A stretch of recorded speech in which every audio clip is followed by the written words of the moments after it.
Belgium had 88 minutes to survive Spain. They almost made it. Then the ball hit an arm, and nothing was ever called. This is the story of the handball that never became a penalty, the World Cup dream it ended, and the argument that refused to stop even after the final whistle blew. Los Angeles, July 10, 2026. Quarter-final night. Belgium against Spain, a golden generation searching for the one trophy that has always slipped through its fingers, against a Spanish side rediscovering the ruthless, patient football that built empires. Nobody walked into that stadium expecting a quiet match. Nobody ever does when a semifinal place is the prize. Spain struck first. Fabian Ruiz, arriving late into the box with the kind of timing that separates good fielders from great ones, found the net in the 30th minute. Silence fell across the Belgian end of the stadium, the specific silence of a team that knows exactly how dangerous it is to fall behind against opposition this composed. But Belgium answered. 11 minutes later, Charles de Ketelaere leveled it, and suddenly this had the shape of the classic it promised to be. Two teams, two identities refusing to blink. The match settled into that suffocating knockout rhythm, every touch heavier than the last, every tackle carrying the weight of elimination. Then, deep into the second half, the moment arrived that would define the entire night and the entire World Cup's conversation about fairness. A cross came into the Belgian box. Spain's Aymeric Laporte rose and headed the ball forward. It deflected, sharply, unexpectedly, off the head and into the space where Rodri stood and struck his arm. The Belgian players stopped. Their arms went up. The crowd around the pitch roared for a penalty. This was the moment. This was the chance to turn a knockout stalemate into a World Cup semifinal. English referee Michael Oliver looked at the incident. He waved play on. No penalty. No trip to the monitor. No VAR intervention at all. The frustration on the pitch was instant, and it only grew.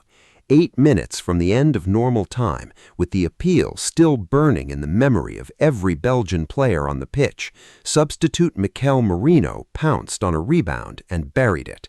His second goal off the bench in as many matches. Spain 2, Belgium 1. And that was how it stayed. Belgium's World Cup ended in Los Angeles that night, not with a whimper, but with a controversy that outlived the final whistle by days. So why didn't the officials point to the spot? Why did a ball striking a player's arm inside his own penalty area in a World Cup quarterfinal produce nothing at all? The answer lives inside one of the most misunderstood rules in modern football, the handball law under IFAB's laws of the game. Most fans assume any ball-to-hand contact inside the box is automatically punishable. It isn't, and this is the textbook example of why. The law is explicit. A handball offense is not committed when the ball strikes a player's arm or hand directly after it has been played by one of his own teammates. That single clause exists precisely for situations like this one, where a defender has no realistic ability to avoid contact because the ball's direction was determined by someone else's touch a split second earlier. Here, the sequence was unmistakable. Laporte headed the ball. It deflected off him, changing course suddenly. It then struck Rodri's arm before he had any meaningful time to react. Under the letter of the law, that sequence does not qualify as an offense, regardless of how loud the appeals were, regardless of how badly Belgium wanted the whistle. Swedish referee instructor and active official Victor, who runs a channel dedicated to breaking down contentious officiating decisions using the actual laws of the game, walked through exactly this reasoning in the hours after the match. His breakdown emphasized two details that mattered most: the deflection off a teammate reset the entire calculation under the handball law, and Rodri's arm was positioned naturally, not deliberately raised or extended to block the shot. Combined, those two factors meant that under the law as written, this was correctly judged not to be a penalty, even though every instinct in a packed stadium screamed otherwise. This is where football's eternal tension lives, the gap between what a decision feels like in the moment and what the rulebook actually demands. Fans don't watch football with a copy of the laws of the game in their hands. They watch with instinct, with adrenaline, with the collective gut reaction of thousands of people who have just watched their team's biggest chance vanish. And that instinct, in the raw seconds after the ball struck Rodri's arm, said penalty, immediately, unanimously. That reaction poured across social media within minutes, with Belgian supporters and neutral observers alike convinced that a golden opportunity had been ignored by the officials at the worst possible time. But the technical explanation didn't extinguish the outrage. It just gave both sides of the argument a foundation to keep fighting from. Because even accepting the letter of the law, there is a deeper question football has never fully resolved. Should a rule this technical, this dependent on frame-by-frame deflection angles, be the difference between advancing to a World Cup semifinal and going home? Consider the tactical picture building toward that moment. Belgium had matched Spain phase for phase in midfield. Spain's control of possession, the hallmark of their identity for over a decade now, had been neutralized for long stretches by a disciplined Belgian defensive block that refused to be pulled apart. This wasn't a Spanish side dominating from start to finish. It was a genuine knockout battle, decided in the margins. Which is exactly why the handball moment carried so much weight. In a match this tight, there was no cushion to absorb a wrong call, real or perceived. Every decision was magnified because the scoreline offered no room for error. And then came the manner of the actual winning goal. Mikel Merino, introduced from the bench for precisely this kind of moment, reading a rebound and finishing with the composure of someone who had already done exactly this in the previous round.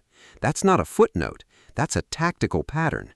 Spain's coaching staff had built a bench capable of deciding matches in their final third, and for the second consecutive knockout game, it worked. Whatever the debate about the handball, Spain's winning goal itself was earned through preparation, not fortune. This is the part of the story that gets lost in the noise of a controversial no call. Belgium didn't lose because of one officiating decision. They lost because Spain had an answer waiting on the bench, and Belgium, for all their quality through the previous rounds of this tournament, ran out of answers of their own in the final 10 minutes. But try telling that to a fan base replaying the Rodri incident frame by frame at 2 in the morning. This wasn't the only officiating storm to follow Belgium through this tournament either. Days earlier, their own run to the quarterfinals had been shadowed by a completely separate FIFA controversy, a disputed VAR penalty decision that had gone against an opponent in their previous knockout tie. And before that, the fallout from FIFA's contested handling of a suspension involving the co-host nation, a decision UEFA itself publicly condemned as incomprehensible and unjustifiable. By the time Rodri's arm made contact with that dropping ball in Los Angeles, Belgium's entire tournament had become entangled in the same question hovering over the whole competition. Could this World Cup's officiating be trusted to apply its own rules consistently, match to match, moment to moment? That question doesn't have a clean answer, and that's precisely why this incident refused to fade quietly into the record books. The technical explanation was sound. The law, applied correctly, said no penalty. But the emotional truth, a nation's World Cup dream ending on a bounce off a teammate's head, doesn't care what clause of the handball law applies. It only knows what was lost. Spain moves forward now into a semi-final against France, carrying the quiet confidence of a team that has weathered 2 consecutive knockout matches decided by fine margins and found a way through both times. For them, this match becomes another data point in a run that increasingly looks like a team of destiny finding its rhythm at exactly the right moment. For Belgium, it becomes something else entirely. Another chapter in a golden generation's search for a trophy that keeps finding new, agonizing ways to stay just out of reach. Not through a lack of quality, not through a lack of heart, but through 18 inches of unlucky deflection, a law most fans have never fully understood, and a referee whose job was simply to apply it exactly as written. Maybe that's the real lesson buried inside this controversy. Football has spent years building systems to remove doubt from the biggest moments: video reviews, semi-automated technology, instant replay from a dozen angles. And still, on the biggest stage of all, the game came down to a single, honest, correctly officiated moment that broke a nation's heart anyway.